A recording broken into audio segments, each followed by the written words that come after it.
In this video, we'll be introducing Git and GitHub. You'll need to create a GitHub account in order to follow along with the material in this video and in subsequent videos in this course. If you don't already have an account, please visit github.com and sign up for one. Once you have an account, you should open a web browser window, navigate to github.com, and log into your GitHub account. You'll also need to install Git on your personal computer. I've included instructions for installing Git on Windows, Mac, and Linux computers in the link below. Once you've installed Git, please open a terminal or command prompt. Now that you're set up for this tutorial, I'll first provide a brief overview of GitHub, and then I'll tell you about some ways of using it. GitHub provides a cloud-based hosting service for software using a version control system called Git. A version control system is a tool for managing and tracking changes to your files.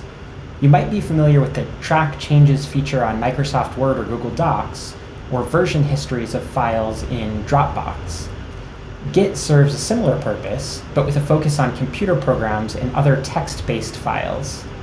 Different commands that you use to interact with Git enable you to tell Git that you want to save a snapshot of the changes you've made to one or more files, revert the version of your file back to a previous version, upload your changes to the cloud, download your files from the cloud, and so on. The actual hosting is done using the GitHub service.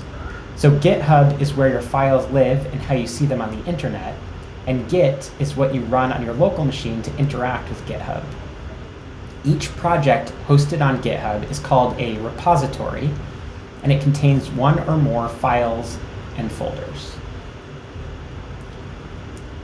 Most of the details of how repositories are set up aren't relevant to this course, but one concept that is important to understand is the notion of ownership and permissions. When someone creates a new repository on GitHub, the default behavior is to assign the creator as the owner, and also as the only person who can directly edit the contents of the repository. When you create a new repository, you can also choose whether the project you're creating will be publicly accessible to anyone, or whether you want control over exactly who has access to your projects. A project readable by anyone is called a public repository, and a project whose access is limited is called a private repository. The material in Storytelling with Data is hosted in a public repository, which means that anyone with an internet connection can access all of the course materials. Being able to read or access the contents of a repository is not the same as being able to change the contents of that repository.